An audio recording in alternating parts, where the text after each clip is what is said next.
How is China's economy doing? China's consumer price index, the main gauge of inflation, rose 2.5% year-on-year in June.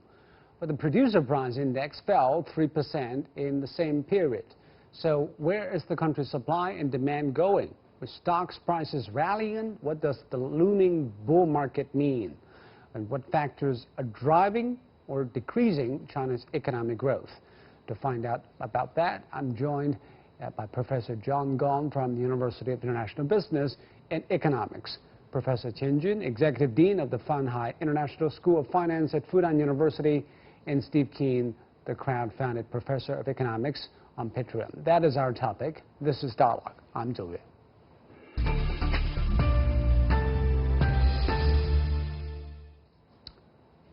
Let's first talk about the economic data just released. John, the consumer price index, CPI, declined from 5.2 in February. That's the highest, probably because of the Spring Festival, to 2.4% in May, before rising slightly to 2.5. What do you make of the trend of the consumer price? It's very low. I think, we economists regard anything less than 4% as very moderate inflation. And I think it's actually healthy for the economy to have a very moderate level of inflation. So I think 2.5% is something that is well within expectation. It's something totally acceptable. I do want to point out though, in this, if you look at the subcategories of the consumer price index, the food price actually rose quite a lot, right? I think it's like 11%. And out of that, it's mostly accounted by pork price increase. For those of us who still go to the grocery stores and buy, groceries, we can't help realizing. Is it anything to do with the pandemic? I think pork is a very special situation because remember we had this. The African swine disease last year, and typically, in economics, we have something called hog cycle. In other words, pork prices tend to fluctuate over time, and the cycle is a period of usually 3 years. So, the supply of pork is not going to be adjusted very soon. It needs a cycle to work it out. So, on the other hand, we cannot rely on import from elsewhere. Well, I think for pork. Yeah. Imports is a remedy here. Imports is supposed to alleviate the short supply and to help the price coming down. But it looks like we're still seeing a quite high price increase in pork, 80% increase. I mean that's a lot. So I think definitely imports hasn't happened to that extent of helping reducing the price. Isn't it what we intended to do, to buy more pork from the U.S. with the first phase of the trade deal? That's part of the deal. I mean, certainly, something like I remember it's $40 or $50 billion of agricultural purchases over 2 years as part of the $200 billion phase one trade deal with the United States. But that hasn't been substantiated. Well, no, the reports coming from the United States is that China is actually on track of making its commitments. In other words, we're still buying things, right? I think Kudlow said this some time ago that China is actually still buying things.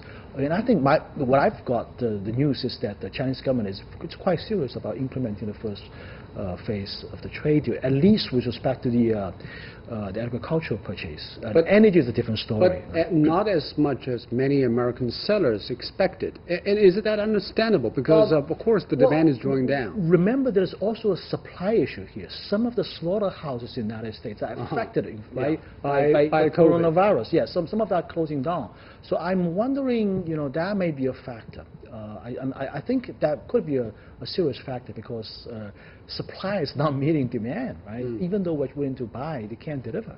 There are news reports that actually farmers in the U.S. are slaughtering pigs in the field. They can't send it to the slaughterhouse. So that might be one of the reasons why we're seeing price of porks not coming down. So you don't think inflation will be a major concern at all for this year, maybe in the coming year? Well, there's two things are happening here. One is, we know that money supply is increasing. That has inflationary pressure, right? But on the other hand, if you look at the world commodity prices, a lot of it is actually driven by world commodity price. Oil, for example, is a deciding factor. It's a big driver of consumer price index. It decides the prices of many other things.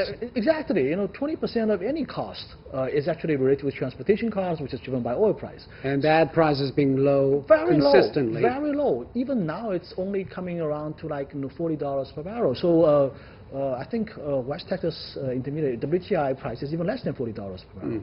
Last time I checked a few days ago. So the commodity, the staples, the major commodity prices are still quite moderate. I think that means that we're not going to see rapid ramp up of consumer prices, even though many governments actually pumping money into the economy. I mean, understandably, because of the fiscal. Probably what's behind this is the continuous low demand from all over the world. That is exactly what is happening. Exactly. I think if you look at the report coming from the IMF, only one country in the world right now, they're projecting to have a positive growth rate. That's China. And that's China, yeah, exactly. Everyone else is a negative territory, and some of the countries actually in a double-digit negative territory. Yeah. So the situation is not getting any better, especially in North America. I mean, we're seeing, I think it's yesterday, 60,000 cases a day. I mean, that's just terrifying to me. And it hasn't peaked yet. It hasn't peaked yet, and it's still keep climbing. So I think the global economy for the rest of the year, I write it off, and it's not going to be good. But that's worrying for many manufacturers and also decision makers. For example, in June, the producer price index, or PPI, fell 3% from the same period of last year. Well, China's PPI fell 3% on a yearly basis. That's quite something we had never seen before. Well, we're still in the recovery mood. Remember, we're still in the recovery mood. So, whether the... But are we recovering, we're considering recovering. The low demand well, the issue across is that, the board? The issue is that the situation has improved to the extent it's better than the same period last year, right? That's not that easy, in my opinion. We're probably getting back to the positive territory, but it still takes some time. I mean, here in this city, we know that we had a little bit of a glitch, a mini outbreak. Fortunately, it has been contained so far. We have seen several days. But why are those manufacturers still confident about their operation? Because they don't have demands as much as before. They don't have orders from outside China. Right. So I think it really hinges on people's projection of the coronavirus situation here in China. Well, I think the expectation is that it's not going to come back, and even if it comes back, it's going to be seriously contained very quickly. We learned that lesson quite well. So looking forward, I think people are still very confident that at least as domestic market is concerned, we should be okay. We should be on track to coming back to growth again. But as you mentioned, 18% of China's GDP is associated with exports, and we have a very, very anemic international markets. Yeah. Exports are slowing down, so that's probably explaining why the production side of the activities are not picking up as we would like to have to see. There's a lot of things very uncertain yet. Steve, are you on the line? What is your reading into China's... I'm on the phone line. Yes, what is your reading of China's economic data? The CPI 2.5%, PPI dropped 3% from a year ago. A lot of uncertainties ahead. What is your reading into China's economy? Well, the main worry I have in any country at the moment is the level of private debt and the impact of a fall in aggregate demand on that because of that private debt. China has had a huge increase in private debt, pretty much doubling from about 100% to over 200% of GDP in the last 10 years after the financial crisis. And China's handled it very well so far, but what happens when there's a decline in aggregate demand is that people who have financial commitments often reduce their prices to try to bring money in through their door rather than through a rival's door to pay their debts down. Now, when that happens, you get a severe acceleration in deflation. And in general, in the economies around the world, I've been recommending we need what I have just called a modern debt jubilee to drastically reduce the level of private debt. And I think China would be well advised to do that same policy, use the state's money creation capacity to effectively cancel private debt without increasing the money supply, and converting debt-based money into fiat-based money, and that way get around the problem. Otherwise, I think you will face a severe problem of deflation. Yeah. And John, what do you think? Because on one hand, the government wants to inject liquidity into the market to boost the economy. On the other hand, people are risk averse. They don't want to invest. They want to reduce their debt exposure. They are afraid of uncertainties. I think the way out of this is to for the government to stimulate domestic consumption, to foster this rosy sentiment, consumer sentiment. In other words, as long as people are spending money, as long as domestic consumption is going to grow, it's going to propel us out of this hole. And I think the government is coming up with various means trying to beef up demand. If consumers are spending money, if people go onto the streets, go to the malls, and spending money, this economy is large enough, in my opinion. It's large enough. The purchasing power is large enough to put us, and also I think to some extent the rest of the world, out of this big recession, depression. That's a very good point. And Steve, do you think when the world is in recession, China can rely on its domestic market to buoy the domestic economy? That is, can we totally rely on our own consumers to keep economic growth? I think you can, because the main thing China's done quite successfully in the last 40 years are two things: is import and improve upon Western technology and build its own technological capability, and create a capitalist class out of what was originally a totally socialist economy. And it's done that largely by harnessing the power of the state at the same time to create demand inside the economy with all the huge infrastructure projects and so on. And you've effectively been doing what the Western economists call modern monetary theory, applying it to use the state's money creation capability to maintain a high level of demand.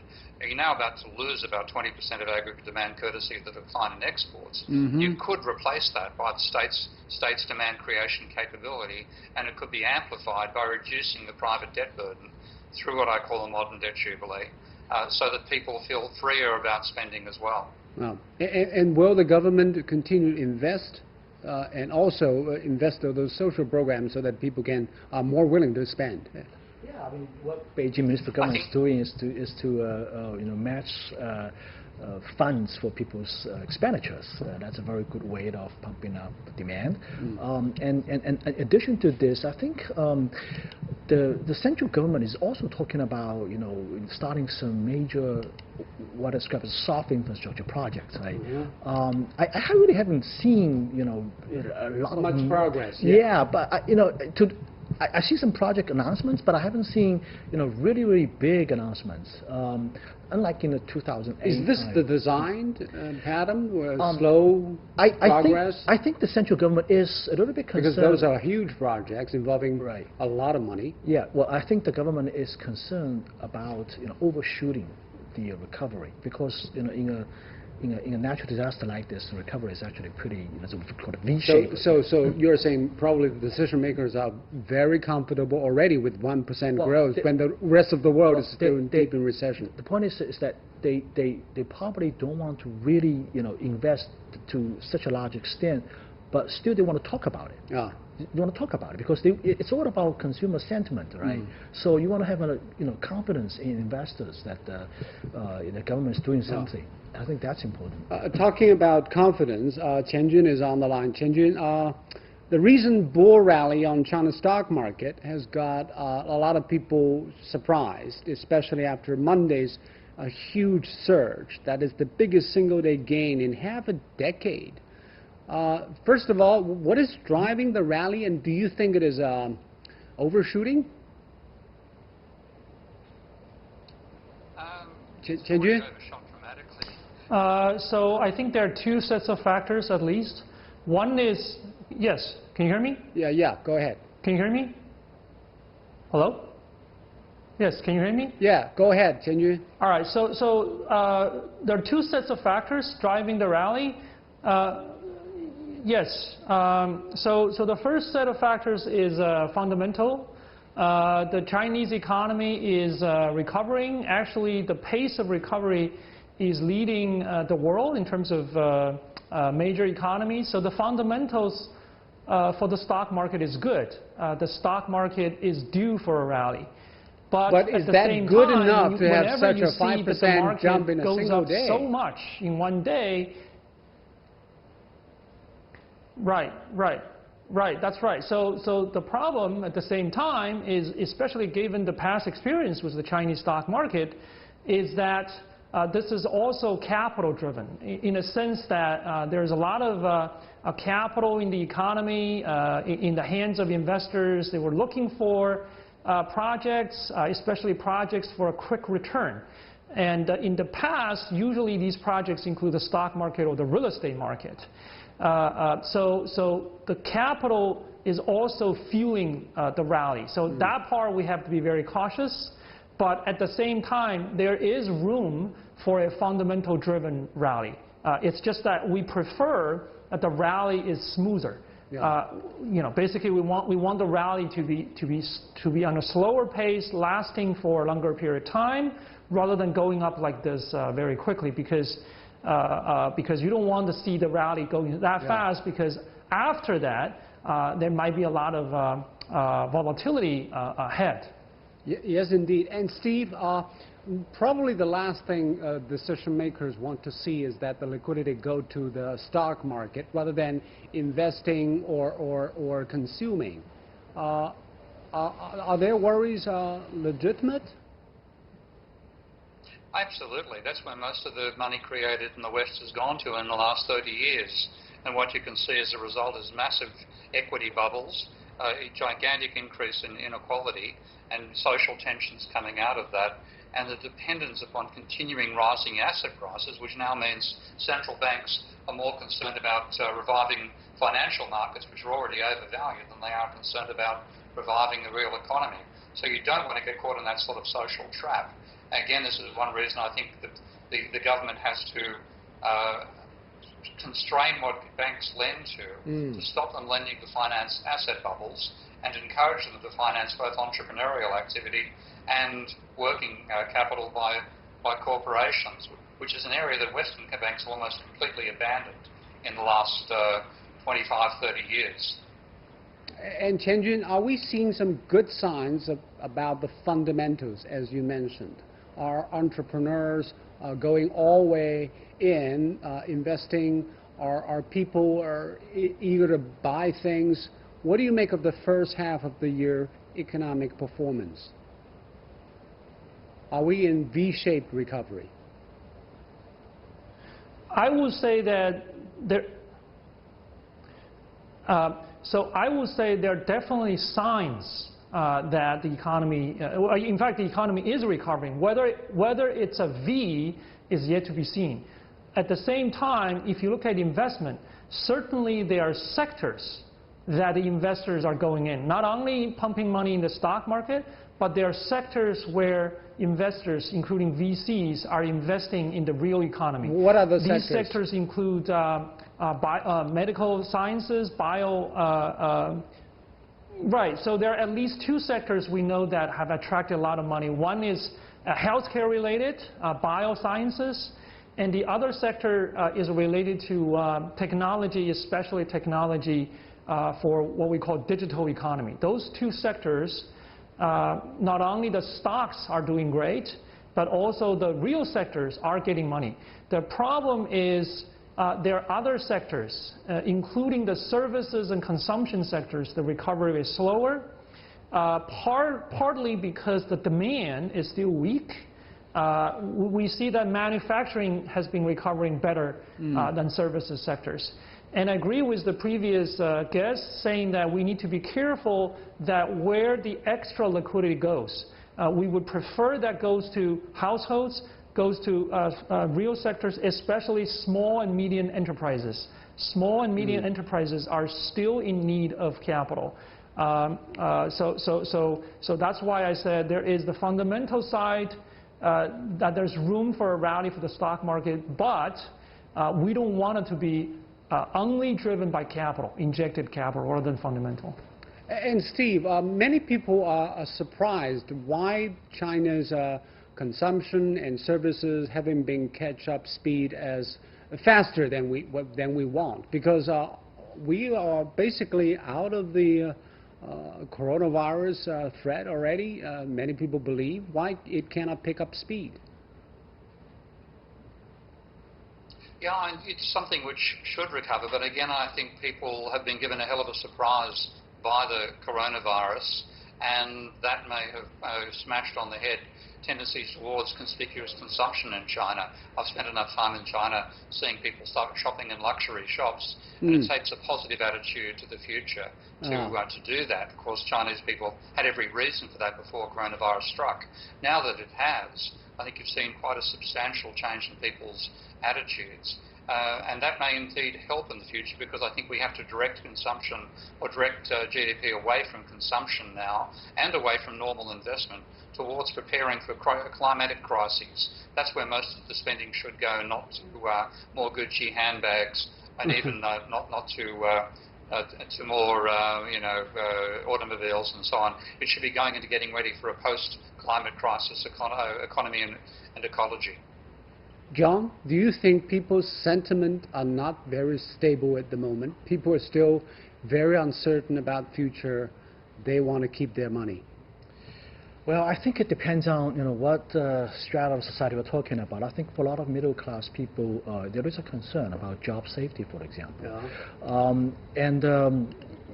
It's very difficult to paint a broad picture. Everyone is different. I think, as the previous guest mentioned, but generally people are more unsure about. I think the problematic sector of the society is really people who are employed in the small, medium-sized businesses. I mean, as you mentioned, the service sector, the restaurant industry. They're the most heavily hit. They are mostly heavily hit, and a lot of them actually are closing. And we're talking about millions and millions of people employed in this sector. So if they're not coming back to work, they're not spending money, right? We have a lot of people like that. We have hundreds of millions of people here in China making something around like 2,000, 3,000 yuan a month, and these people. The purchasing power from these people can be quite elastic. The words in economics, quite elastic to expectations of the future. I think that sector is something that the government needs to stabilize to beef up confidence. And Tianjun, do you think tax breaks, rent policies are good enough from the government side to ease the concerns of those small and medium-sized enterprises? Yes, we all understand they are big employers here in China, and their viability is very important for the economy.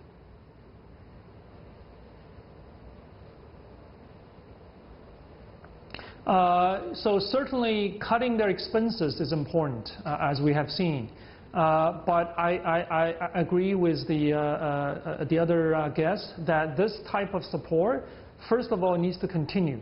The tax breaks probably should be extended at least through the end of this year and possibly the first half of next year. That's one. All of these breaks on expenses and taxes. Second, there needs to be more direct financial aid in terms of extending their loans, extending their expiring loans, giving them more loans. That's also important. And thirdly, for certain sectors, again, just to illustrate the point, small and medium enterprises are crucial in terms of they providing so many important employment opportunities. Yeah. When most of these SMEs are back to full recovery, then you will see households start spending more towards normal levels. So I think the help for SMEs needs to continue. The financial aid needs to go on, and perhaps for some sectors, even more direct fiscal type of policy is needed to help them. And China is probably the easiest place in the entire world because the IMF predicted the latest economic outlook. China might be the only major economy to have positive growth, 1% positive, very modest growth. Steve, do you think the rest of the world were all in negative territory? Absolutely. The only countries which are going to have any prospect of having a positive outcome are those that have tamed the coronavirus. And there are a substantial number of countries in that class now. But they're all, except for China, they're rather minor actors on the global stage. The only one that might join you is mostly Japan in Asia. Shortly. But America, mainly in Asia, yes, the only European country that qualifies effectively is Norway of any scale. So all of Europe, all of America, all of South America, and Russia are going to be still coping with the consequences of not having controlled the coronavirus, and any revival of the economy could lead to a revival of the virus and put them back in the trap again. We're seeing this very badly right now in America. So I don't expect to see growth in any of those countries for at least 1 or 2 years. There's an alarming figure. The IMF has said that the world global economy contracted by 5% in 2020. And for the U.S., as you just mentioned, negative 8% contraction. Is that something alarming? Steve? Oh, sorry, it's very alarming. But it's also, I think it's a prelude. The coronavirus can't be directly attributed to climate change, but it can be directly attributed to the pressure humans are putting on the planet, in which we've made ourselves the most viable host for any pathogen is the human species. And we have pushed ourselves past the planetary limits. We have to go backwards, and in some ways this is a dress rehearsal for what we have to do voluntarily. And I hope China takes advantage of that and starts to plan for a shrinkage in the size of the economy, but in such a way that the poor and the working class in China don't suffer. I don't think the West is going to achieve that. China at least has some chance of pulling that off, because even though it allegedly doesn't have democracy, it does have a much more responsive government to what its people want than we've seen in the circuses in the Western Hemisphere. So everybody should probably brace up for more impact, and probably this is also the estimate from IMF. Chen Jun, the IMF chief economist Geeta Gopinath warned that there might be bigger risks going forward if the world experiences a second wave of infections. Wow. How low can we go? I can go to 50% down. And Chen Jun, your take? It's 15% down? Right. So, you know, the problem with countries like the U.S. is that they haven't contained the first wave fully yet. Yeah. And they reopened too soon, and here we go again. And with that, that's a very bad cycle, because as we have seen in different countries' reaction to the virus, you basically have to get it under almost full control, then you can gradually open. That's the correct path.